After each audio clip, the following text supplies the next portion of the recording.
dernières informations.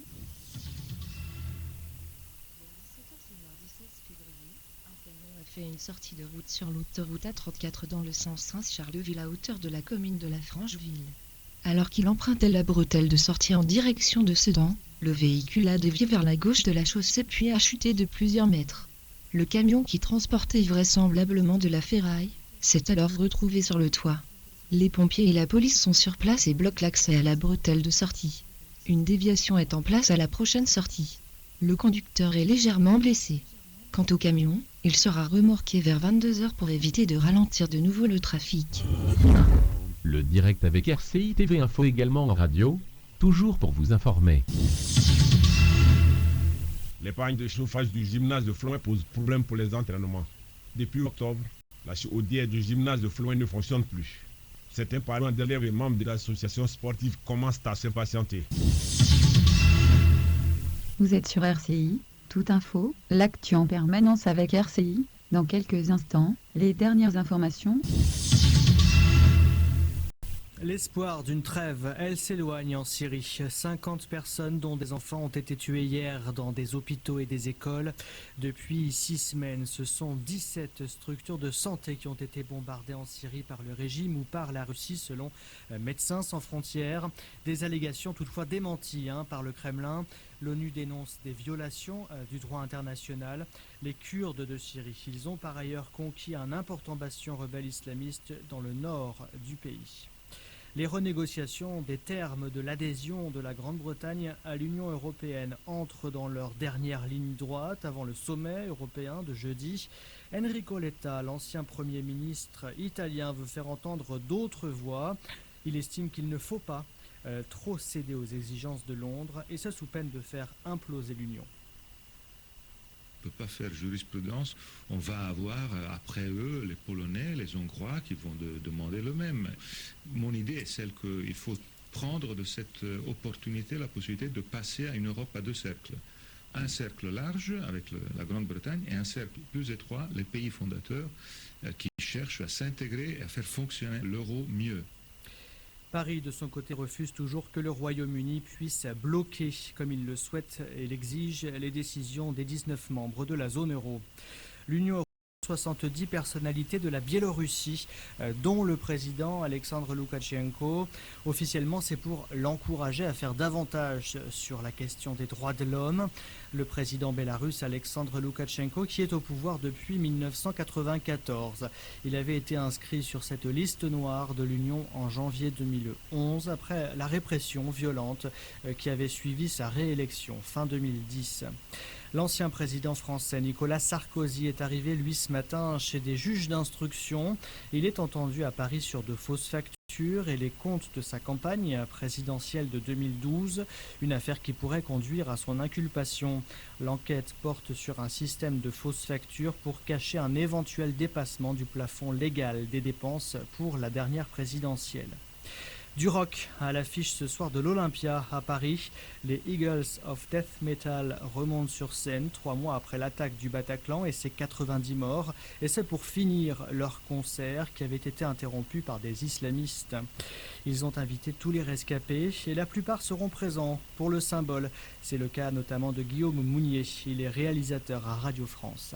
Même le soir, quelques heures après avoir été libéré par les forces de l'ordre, avec les autres rescapés quand on était ensemble, on en parlait même entre nous qu'il fallait finir ce concert pour la symbolique.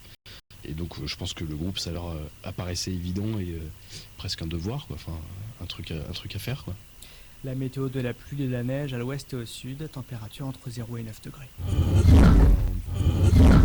Le club Entreprendre rencontre en avril le ministre belge des entreprises, M. Borsieux, afin d'explorer les opportunités. Toujours en avril, rencontre avec le maire de Montmédy afin de découvrir les opportunités. Couverture média avec RCI 3 Business Info 07 85 13 24 59. Le direct avec RCI TV Info également en radio, toujours pour vous informer. La Russie dénonce une provocation qui menace la paix. Les États-Unis et les Européens demandent à Ankara d'arrêter Mais ce lundi, la Turquie semble décidée à bombarder encore des positions kurdes au nord de la Syrie, quitte à saper le cessez-le-feu décidé vendredi entre les grandes puissances à Munich. Le gouvernement islamo-conservateur tente en fait d'empêcher la prise par les Kurdes à sa frontière de la ville syrienne d'Azaz, alors qu'il semble clair désormais qu'il y a un jeu kurde autonome dans ce conflit. Écoutez l'analyse de David Rigoulet-Rose, il est chercheur à l'Institut français d'analyse stratégique. C'est l'obsession du gouvernement d'Ankara, la hantise de voir les Kurdes dans la région d'Afrin, juste à la frontière turque, faire leur jonction avec les Kurdes kobanés et donc de prendre le contrôle de toute la bande frontalière avec la Turquie. Il y a des risques d'engrenage avec des jeux d'alliance, on le voit bien. C'est une configuration. Vous êtes sur RCI, toute info, l'actu en permanence avec RCI. Dans quelques instants, les dernières informations.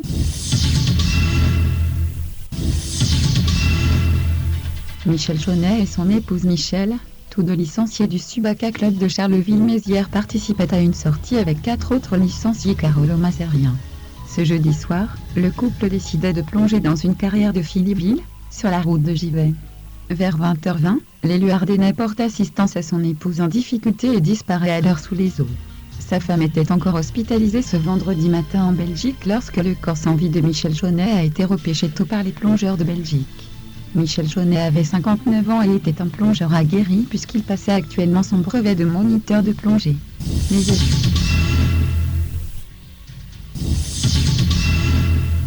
Les prêts toxiques dans les Ardennes, on pourra constater que les villes de Sedan et Charleville-Mézières ont subi des surcoûts en termes de prêts toxiques. Concernant Charleville-Mézières, le total des emprunts s'élève à 21 721 000 €, un surcoût de 2 849 000 €, soit 13,12%. Pour Sedan, total des emprunts 15 848 000 €, un surcoût de 2 844 000 €, soit 17,95%. Le CSSA Sedan a concédé vendredi soir une nouvelle défaite sur le terrain du leader strasbourgeois et pointe désormais en position de relégable. Attention, il faut se reprendre. Sedan vient de changer d'entraîneur, l'entrée au capital de Saoudien.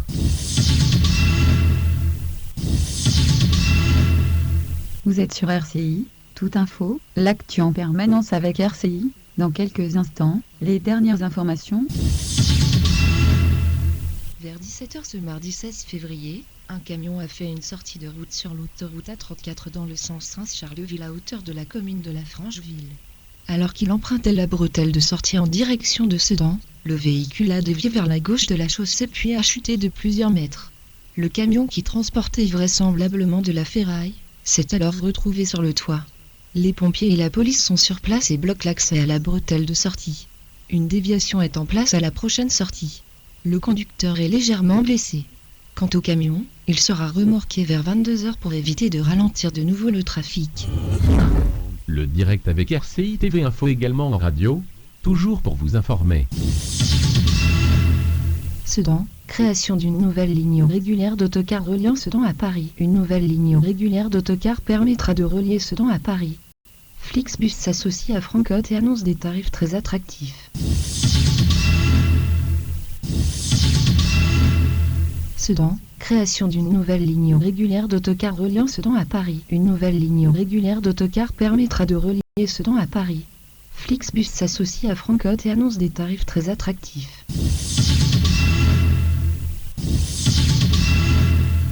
Vous êtes sur RCI, toute info, l'actu en permanence avec RCI. Dans quelques instants, les dernières informations. C'est l'info en continu avec RCI. Les dernières actus, un avion de la compagnie lituanienne Smallplane Airlines, qui effectuait samedi un vol entre l'aéroport de Vatry, dans la Marne, et la ville algérienne de Tlemcen pour le compte de la compagnie française Atlas Atlantic Airlines, a été contraint de se dérouter et de se poser en urgence à Lyon après que l'équipage a constaté une fêlure sur l'un des pare-brises du cockpit. L'appareil, un Airbus A320, avait décollé de Vatry à 9h. L'avion a atterri en toute sécurité sur l'aéroport international Saint-Exupéry de Lyon environ 45 minutes plus tard. Les passagers ont été débarqués et transférés à bord d'un autre avion quelques 12 heures après leur arrivée à Lyon. Le nombre de ces passagers n'est pas connu. Depuis octobre, Atlas Atlantic Airlines effectue chaque semaine des vols vers l'Algérie et le Maroc depuis Vatry. Vous êtes sur RCI, toute info, l'actu en permanence avec RCI. Dans quelques instants, les dernières informations. Le direct avec RCI TV Info également en radio, toujours pour vous informer. Économie, en direct des investisseurs. Club Entreprendre Ardenne, une solution à vos recherches d'investisseurs 07 85 13 24 59. Le Club Entreprendre rencontre en avril le ministre belge des entreprises, M. Borsieux, afin d'explorer les opportunités. Toujours en avril, rencontre avec le maire de Montmédy afin de découvrir les opportunités. Couverture média avec RCI 3 Business Info 07 85 13 24 59. Le direct avec RCI TV Info également en radio, toujours pour vous informer. La Russie dénonce une provocation.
I dag slog den store bank en lille. Det har Kim Bilsø Lassen mere om her i TV-avisen.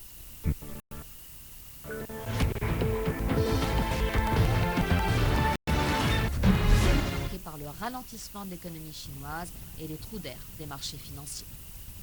Les dit du Bataclan. Les Eagles of Death Metal sont de retour mardi soir sur une scène parisienne à l'occasion d'un concert chargé d'émotions. Parmi le public, beaucoup de rescapés du 13 novembre. Pour les protéger, un périmètre de sécurité conséquent et pour les aider, une trentaine de psychologues. Le groupe a repris samedi la tournée internationale qu'il avait suspendue au lendemain de l'attentat. 90 personnes dans leur concert au Bataclan.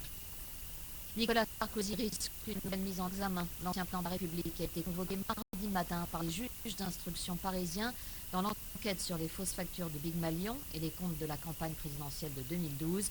Nicolas Sarkozy ambitionne de disputer la primaire de son camp à l'automne pour revenir au pouvoir en 2017.